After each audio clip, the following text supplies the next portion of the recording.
آپ کو ایک اپنا ذاتی قصہ عرض کرتے ہیں کہ ایک بار ہم ایک جگہ ملازمت کر رہے تھے. وہاں پہ ایک صاحب تھے جن کے رویے سے اور ان کے انداز سے بہت خلقت پریشان تھی اور ہم خود بھی پریشان تھے. لا حول ولا قوت الا باللہ. بہت عرصہ بعد جب ہم نے وہاں سے ملازمت چھوڑ دی، ایک اور جگہ چلے گئے، پھر ہمیں پتا چلا کہ وہ حیرانی اس بات پہ تھی کہ وہ صاحب مسلسل ترقی کر رہے تھے. بہت سالوں بعد ہمیں پتا چلا کہ معاملہ یہ ہے کہ ان کے والد صاحب نے 2 شادیاں کی تھیں اور وہ 18 بہن بھائی ہیں ماشاءاللہ، اور 18 میں سے واحد صاحب ہیں جو پڑھے لکھے ہیں اور یہاں تک پہنچے ہیں، اور وہ 18 خاندان پال رہے ہیں. تب ہمیں سمجھ میں آئی اپنی تمام برائیوں کے باوجود اللہ ہم کو مسلسل کیوں نوازے جا رہا ہے. وہ اس لیے نوازے جا رہا ہے کہ اس اللہ کے بندے نے اپنے علاوہ 17 خاندانوں کا ذمہ اپنے سر لے رکھا تھا. اللہ اکبر. ظاہر میں دیکھ کر غلط فہمی میں ہمیں مبتلا نہیں ہونا، ہمیں اس پہ ایمان رکھنا ہے کہ اللہ نے اگر کسی کو نوازا ہے اور ہم سمجھتے ہیں کہ وہ اس نوازش کے قابل نہیں ہے، اس کے پیچھے کوئی نہ کوئی بات، کوئی نہ کوئی مصلحت، کوئی نہ کوئی معاملہ ایسا ضرور ہوگا جس سے ہم واقف نہیں ہیں. لیکن اللہ چاہتا ہے کہ اس کے بدلے میں اس بندے کے درجات بلند ہوتے رہیں اور ہوتے رہیں اور ہوتے رہیں. آپ سوچیں کہ اگر 17 خاندانوں کے لوگوں کے ہاتھ دعا کے لیے اس کے حق میں مسلسل اٹھتے ہوں گے اور ہر ماہ جب ان کے گھر پہ وہ راشن پہنچاتا ہوگا تو جب شکر گزاری سے آنکھیں بھیگی ہوئی آسمان کو تکتی ہوں گی تو کیا اللہ اس کو نوازے گا نہیں؟ اب وہ جو برائیاں کر رہا ہے، جو برا بھلا کر رہا ہے، اس کا اور ان سب چیزوں کا حساب آخرت میں ہو جائے گا. جس کا پلڑا بھاری ہو جائے گا اس کو مطابق اس کو صلہ مل جائے گا. اور اللہ تبارک و تعالیٰ کا جو نظام عدل ہے اس پہ ہمیں ایمان ہونا چاہیے. حسد کا مطلب کیا ہے؟ حسد کا مطلب یہ ہے کہ ہم اللہ کی تقسیم کو تسلیم نہیں کر رہے. اس کو اللہ نے دیا ہے. ہمارے پاس ایک صاحب آیا کرتے تھے، کہنے لگے کہ جی میں تو ڈاکٹر ہوں، میں تو اتنا کماتا ہوں، اور وہ دیکھیں جی فلاں ہومیو ڈاکٹر ہیں اور وہ دیکھیں مجھ سے اتنے گنا زیادہ کماتے ہیں. اور کہنے لگے کہ بتائیے میرا ان کا کیا مقابلہ ہے اور ان کا میرا کیا مقابلہ ہے؟ میں اتنا کیوں نہیں کماتا، وہ اتنا کیوں کماتے ہیں؟ یہ حسد ہے. اور اس حسد کا مطلب کیا ہے؟ اس کو اللہ نے دیا، آپ کو اللہ نے دیا. آپ کو اللہ کم دے رہا ہے تو کیوں دے رہا ہے؟ آپ کو تو یہ سوچنا چاہیے کہ کیوں کم دے رہا ہے. اس کو اللہ زیادہ دے رہا ہے تو آپ کو یہ سوچنا چاہیے اس کو اللہ زیادہ دے رہا ہے تو کوئی نہ کوئی تو بات ہوگی. اسی لیے یہ جو مسئلہ یہ ہے کہ ہمارے یہاں کچھ لوگوں نے ابھی یہ بڑا ہمیں دکھ ہوا کل ہی،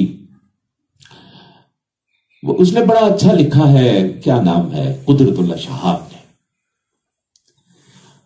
اس نے بڑی خوبصورت بات کی. وہ کہتا ہے کہ ہم لوگوں کو وظیفچی بنا دیا گیا ہے.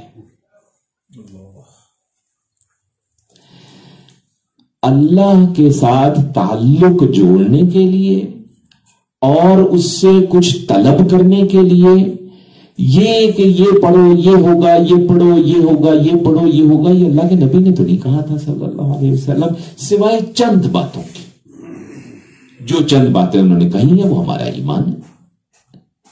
باقی جب اللہ کا کوئی ولی کہتا ہے یا ان سے نسبت رکھنے والا، ہم جیسے کوئی نسبت رکھنے والا بندہ آپ کو کہتا ہے اچھا آپ یہ پڑھیں تو انشاءاللہ اللہ آپ کا مسئلہ حل کر دے گا، اس کو قرآن حدیث کے برابر نہ لے کے جائیں.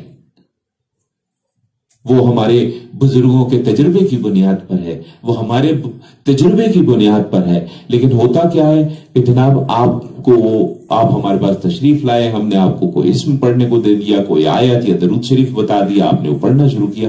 اللہ نے آپ کا پڑھنا قبول کر لیا. دیکھیں دونوں باتیں وہ بڑا فرق ہے.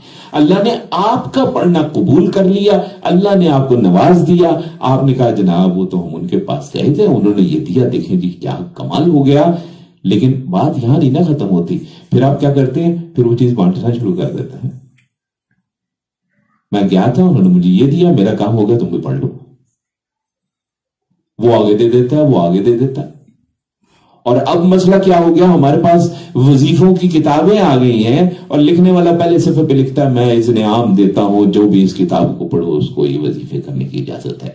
استغفر اللہ، ہم نام نہیں لیں گے، کئی ایسے لوگوں کے بارے میں ہم خود واقف ہیں کہ وہ صاحب فلاں کے پاس اٹھتے بیٹھتے تھے، سارا دن ان کے قدموں میں بیٹھے رہتے کہ کہیں ایک چیز پتہ چل جائے، وہ پتہ چل جاتی تھی، نوٹ کر لیتے تھے، وہ آج ان کتابوں میں چھاپ کے تو پیسے کما رہے ہیں۔ اور عوام بیچاروں کو اللہ سے دور کر دیا ہے، قرآن سے دور کر دیا ہے، حدیث سے دور کر دیا ہے، بزرگوں کے اعمال سے دور کر دیا ہے اور وظیفچی بنا دیا ہے۔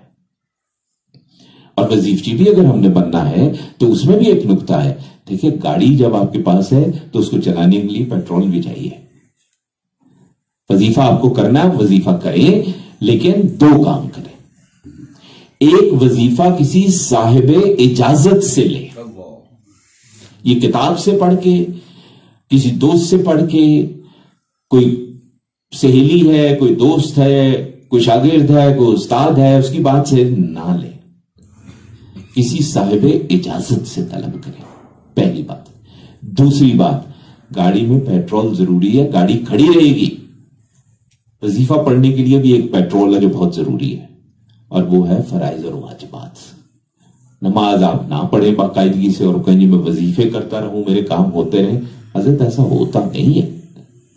کسی ایک دن کو اللہ تعالیٰ نواز بھی دیتا، پھر اس کے پیچھے بھی کوئی وجہ ہوتی ہے جس سے ہم واقفی ہماری نہیں ہے، ہمیں نہیں پتا اس کی مصلحت کیا ہے، یہ رب جانے، رب کے کام جانے، ہم نہیں جانتے۔ تو یہ بہت ضروری ہے کہ ہمیں اندازہ کو ہو کہ یہ سارے معاملات جو ہم نے ابھی عرض کیے یہ سب خسارے والے معاملات ہیں، یہ اللہ کے راستے والے معاملات نہیں ہیں۔ اور اگر آپ کو باقاعدہ وظیفہ کرنا ہے تو آپ کو دو وظیفے ہم بتا دیتے ہیں، ان میں سے ایک وظیفہ تو نبی کریم صلی اللہ علیہ وسلم کی اپنی زبان مبارک سے نکلا ہے کہ صحابی نے کہا کہ میں کتنا درود شریف پڑھا کروں، کیا میں چوتھا حصہ کر لوں؟ حضرت صلی اللہ علیہ وسلم نے فرمایا ہاں ٹھیک ہے مگر بڑھا دو تو بہت اچھا ہے۔ اچھا میں آدھا حصہ کر دوں؟ ٹھیک ہے مگر بڑھا دو تو بہت اچھا ہے۔ میں 3 حصے کر دوں؟ ہاں ٹھیک ہے بڑھا دو تو بہت اچھا ہے۔ ان کا بس ٹھیک ہے، میں صرف درود شریف پڑھوں گا اور کچھ نہیں کروں گا۔ جواب سنیے اللہ کے حبیب صلی اللہ علیہ وسلم کا، تیری دنیا بھی سنور جائے گی، تیری آخرت بھی سنور جائے گی۔ یہ وہ وظیفہ ہے جو اللہ کے نبی صلی اللہ علیہ وسلم کی اپنی زبان مبارک سے ہے۔ یہ ہمارے مشائخ کا نہیں ہے، اور ہمارے مشائخ اور ہم جو مشائخ کی نسبت پر ناز کرنے والے لوگ ہیں، ہم سب اس ہستی کی پاؤں کی دھول کے برابر نہیں ہے، کیونکہ ہمیں جو کچھ ملا وہ اس ہستی سے ملا جس کے زبان مبارک سے یہ بات نکلی ہے۔ فرائض و واجبات کا خیال رکھیں، قرآن مجید اللہ کا کلام ہے، اس کو اس کا حق دینے کی کوشش کریں، اور جو مسنون اذکار ہیں وہ کریں، اور درود شریف پکڑ لیں بس۔ اور سب سے آخر میں ہم آپ کو اپنے صاحبزادے کا قصہ سناتے ہیں۔ ابھی حال ہی میں درود شریف یونیورسٹی میں یہ ایگزام پیپر ہو رہا تھا اور یہ انویجیلیشن پہ تھے اور درود شریف پڑھ رہے تھے الحمدللہ۔ وہاں پہ ایک طالب علم پر کچھ مسائل تھے اور یہ اونچا نہیں پڑھ رہے تھے، یہ خاموشی سے دل میں پڑھ رہے تھے۔ تو تھوڑی دیر بعد اس طالب علم نے چیخنا شروع کر دیا، یہ جو پڑھ رہے ہیں خدا کے لیے نکو کے بند کر دیں۔ درود شریف ایک ایسی چیز ہے کہ اس کے آگے جنات نہیں ٹھہر سکتے۔ ہمارے ایک دوست لاہور میں ایک دفعہ انہوں نے ہمیں ایک قصہ سنایا، اور ہم ان کے لیے دعا گو ہیں اللہ ان کو بہت اجر دے، کیونکہ ان کے اس قصے کے بعد سے ہمارا رجحان اس طرف بڑھ گیا، اور آج اللہ نے الحمدللہ یہ نعمت عظمیٰ سے ہمیں نواز دیا کہ ہم ہر مہینے آپ کے پاس آ کے مختصر سے گفتگو کر دیتے ہیں۔ وہ کہنے لگے کہ جی ایک صاحب کا پتہ چلا کہ ان کے پاس جنات ہیں اور وہ لوگوں کے کام کروا دیتے ہیں، تو ہم بھی ان کے پاس چلے گئے اور ہم نے کہا کہ جناب ہمارے بھی کچھ مسائل ہیں وہ حل کیجئے. تو وہ وہاں پہ بیٹھے رہے بڑی دیر، لیکن جن کوئی حاضر نہیں ہوا. تو کہتے ہم اٹھ کے آ گئے، تو جیسے ہی ہم باہر نکلے ان کا ٹیلی فون آ گیا. کہنے لگے کہ جی آپ اٹھ کے باہر گئے ہیں تو جن آ گیا ہے. اور ہم نے اس سے بڑے ناراضگی میں پوچھا کہ آج ہماری تم نے بے عزتی کرا دی ہے، ہم تمہیں بلا رہے تھے تم آئے نہیں ہو. تو کہنے لگا جناب وہ اس میں فلاں جو صاحب تھے نا وہ درود شریف بیٹھے پڑھ رہے تھے، ان کے درود پڑھنے کے دوران میری تو حاضری ممکن ہی نہیں. بڑے سے بڑا دنیا کا مسئلہ ہو، بڑا سے بڑا ذہنی مسئلہ ہو، بڑے سے بڑا جسمانی مسئلہ ہو، بڑے سے بڑا روحانی مسئلہ ہو، نسخہ کیمیا ایک، اللہ کے نبی صلی اللہ علیہ وسلم آپ کے درود شریف کو پکڑ لیں. آپ چلتے پھرتے اٹھتے بیٹھتے، اگر وضو نہیں ہے تو ہونٹ اور زبان ہلائے بغیر دل میں پڑھ سکتے ہیں. یہ غلط فہمی نہ ہو کہ ہم نہیں پڑھ سکتے. پڑھیں، ہر وقت پڑھیں. انشاءاللہ آپ دیکھیں گے کہ آپ کے ساری دنیا کے بھی کام آہستہ آہستہ سنورنے لگ جائیں گے. اللہ تعالی ہم سب پہ رحم فرمائے اور یہ جو بیداری ہے یہ نصیب فرمائے اور ہمیں اصل بات کا پتہ چلے کہ ہم بیدار ہو گئے ہیں یا نہیں ہوئے ہیں. وصلی اللہ علی خیر خلقہ سیدنا و مولانا محمد وعلی آلہ و اصحابہ اجمعین برحمتک یا ارحم الراحمین.